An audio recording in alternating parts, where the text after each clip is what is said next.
Welcome to another edition of Forecast Lab. We are in the thick of summer, right there in the summer doldrums. We've got the Bermuda High bringing up moisture from the Gulf. There's a better look at it. Scroll down and you can see that ridge axis across Florida into the eastern Gulf and the flow working around that from the south. Dew points in the 70s in East Texas, into Missouri, and all the way up into the Great Lakes.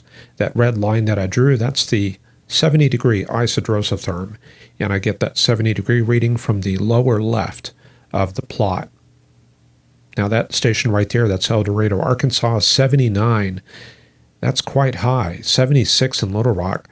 So the moisture axis located right about here, feeding right up into Illinois, where we have some storms at this hour.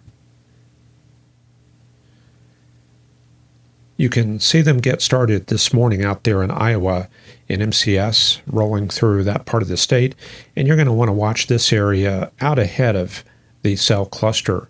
The old cells start dying off as we get into midday, and then this boundary right here, that becomes the focus for new development, and there's the storms that we have this afternoon. I did see one particularly strong storm out in eastern Iowa before the whole thing fizzled out. And let's take a look at the radar and check out this area. There you go, quite linear from southwestern Michigan through Rantoul, Champaign, and down into the St. Louis area. Now this is a marginal risk. We've only got severe thunderstorm watch boxes out, but a smattering of severe thunderstorm warnings up and down that line. Elsewhere on the map, tropical air mass type thunderstorm activity, definitely thunderstorm clusters from Louisiana all the way back to the southern Carolinas. Monsoon season continues in Arizona and the Four Corners area. Dew points, as you can see, are elevated, 69 at Tucson, 60 at Phoenix, and almost 60 at Las Vegas. There's a peek at that stuff with the GOES-R GLM. Looks like the heaviest activity around Alamogordo and up towards Las Vegas and Santa Fe. Also the Mogollon Rim, a few storms on that ridge up into the Grand Canyon area, and south of Mount Charleston, a few weak cells going as well. And you can see just a little bit of desert air in West Texas, lower 50s dew points, and that moisture has worked all the way up into that region right there. So just a very small dry line on the map.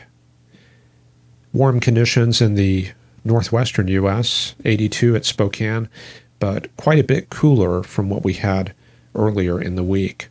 Strong Pacific front working through the North Pacific into Vancouver and British Columbia, occluded front into Alberta, and checking out Alaska. Mild conditions, 50s and 60s. I don't think I see any 70-degree readings. It has cooled off there in the Arctic region, and the Hudson Bay vortex pattern is definitely going. In fact, occlusion in Hudson Bay itself, and some cold conditions, cold rain falling in the eastern Hudson Bay region. And circling back to the northeastern U.S., tropical air flowing northward, temperatures up near 80 in New York, and I see 90 degrees out around Boston. And there's the temperature records. Anywhere there's a plot that indicates that we are close to the record or breaking that record. And it looks like just Detroit 95 there, not breaking any records in the northeastern U.S. And San Antonio 102. Quite warm. For tomorrow, we do see records breaking out across the country. New York City, expecting 100 degrees, hot temperatures in San Antonio, and in the northern plains, strong ridging, upper-level heights coming up close to the 99th percentile, so quite a bit of ridging. We'll take a look at that in just a minute. And for Friday, the hot conditions spreading into the high plains, continued hot up in Connecticut, and a little bit of hot weather in Florida as well. And by the way, just about all of the record temperatures that I've seen over the past month have been record highs. If there were record lows, they would be plotted on here, but we just have not seen any. And that does pose the question whether this is climate change. Maybe these are the new normals. Anyway, for Saturday, 97 at Sioux City. Good to see that we're dialing back those records a little bit for Sunday. Nothing around the country. Nothing for Monday either. And for Tuesday, not really much going on either. The upper level conditions are the key to the picture. This is up near the top of the troposphere. What we see here is ridging developing in the Great Basin area and another ridge in the northeastern U.S. helping to produce some of that hot weather, troughing up in western Ontario and off the British Columbia coast. And the subtropical high, that's centered about right here in New Mexico. So we're going to watch the center of that high pressure area as we roll forward through the weekend. Let's go forward a couple days. Pretty good high building across southern Colorado. So it is going to be warm over the weekend. Going into next week, high pressure slipping up into the western Midwest region, the Corn Belt. So it looks like some hot weather for Nebraska and Iowa. But as we saw from that record temperature plot, probably not pushing any really high temperatures. Then going into the end of next week, 7th, 8th, and 9th.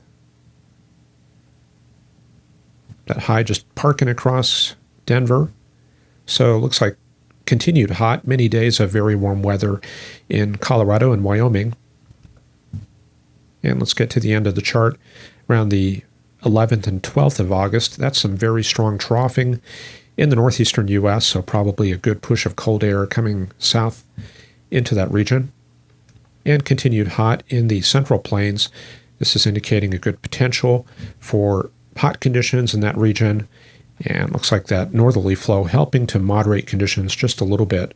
So maybe not so much involvement from the tropics in the Gulf Coast region, but just some incursions of highly modified polar air coming south, maybe a little bit drier and not so brutal from like what we had back in July. A quick check of conditions in the tropics. Not much of anything going on. Quiet start to the 2022 hurricane season.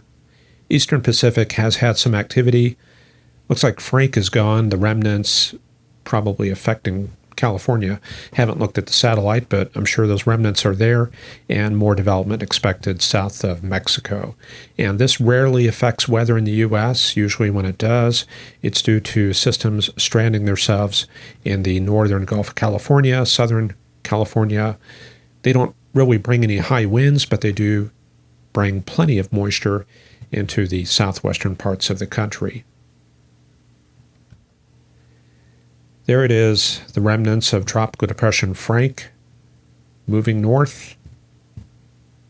Not much left except a very spectacular circulation. So let's take a quick look at the forecast. I think given the pattern that we have right now, the precipitable water chart is the best one to use. And this is not just precipitable water. This shows the sea level pressure, so we can see the highs and lows as well. If you really look at this data, you can see high pressure there in Saskatchewan. Can make out some troughing in the central U.S. Also the Bermuda High, there's one piece of it there, another piece further to the east, marking a ridge, similar to what we saw in the opening clip. Low pressure up there in Ontario, and a couple of little lows and highs here and there across the western U.S. And there's Frank. You can see the precipitation field, actually the moisture field. Yeah, there's not much precip with that, but that is the moisture field still hanging on to 2 inches near the core. So what do we see here? Well, this plume right here, that's the fetch of tropical moisture pretty close to that moisture axis that we pointed out at the beginning, and the cold front mark that in green there. And you can see the dry air advection coming into Minnesota. Much drier values, 1/2 inch to 1 inch of precipitable water flowing into the back of that cold front. So let's roll that forward into Thursday and Friday. Stagnating front through the Midwest region. If we bring that up to 0Z tomorrow afternoon into tomorrow night, a speckled appearance indicating convection breaking out along that front. Same thing in Oklahoma. And then going into Friday, there's peak convection. Looks like more thunderstorm activity around Memphis, northern Arkansas, with that stagnating front, and another push of cold air coming south, driven by a 10-18 millibar high coming out of Canada. The moisture still flowing north around the west side of that Bermuda high. Let's go into Saturday and Sunday, speed things along. Yep, quite a bit of boundaries and Gulf moisture coming together. So the fronts working that way, coming south, stacking up against that tropical moisture, so that spells rain in the east central U.S. And as we go into Wednesday and Thursday next week, a little push of cold air gradually working its way south, helping to produce thunderstorm activity down there in the southeastern U.S. And the next big change coming up around mid-month, well, GFS breaking out a little tropical depression, tropical storm maybe. Where'd that come from? Yeah, right there around the 13th. But, that's 240 hours out. We're not going to worry about that too much. But there is the potential for something to develop. Anyway, that's a good push of cold air around the 18th. That's pretty far out. But if that happens, that will bring some welcome relief to the eastern U.S. Checking in on Big Rig Steve with his views of the sky. He's located about right here, southwest of Indianapolis, so that squall line is closing in on his location. Nothing to see at this moment. He's got a little watch party going on, but you can see the skies are clear where he is. This is looking east. If we had a view to the west, we'd probably be able to see that squall line moving in. Let's check out the webcams. Well, this is a little bit further west. Danville, Illinois, just across the border from Indiana. Looks a little dark. I guess maybe the storm is close to that area. Champaign, Illinois. I think we've caught the backside of that line. This appears to be looking southwest. You can see some sunshine coming in back through there. And this all looks like a downdraft core. Actually, the heavy core itself probably out that way about 15 miles. There's another view in Champaign, Illinois. That's definitely looking west. Going north to Kankakee, Illinois. That's looking west as well. Storm obviously well off to the left. So that first camera we looked at, the traffic and the darkness right there, I guess that storm was closing in. Then we went to Champaign, looked at 2 cameras on the backside, and then to Kankakee, which is up to the north. Let's take a look at this camera one more time. There's really nothing else in this area. Whoa, yeah, definitely a change there. The rain coming down, and I'm sure there's some lightning hitting here and there. And that's all for this edition of Forecast Lab. I'm going to leave you with some footage of Uvalde, Texas, taken on Saturday around the downtown area. Thanks to Greg Payne for this footage. Now, of course, that town was the site of a tragedy earlier this summer. Don't really need to say much about that, but it is a historic town, very important trade route through that area back in the mid-19th century, and you can see some of the old buildings there reflecting that town's history. Anyway, we'll be back on Friday for another edition of Forecast Lab. Hopefully we'll see you then. Take care and have a great Wednesday evening. Bye-bye.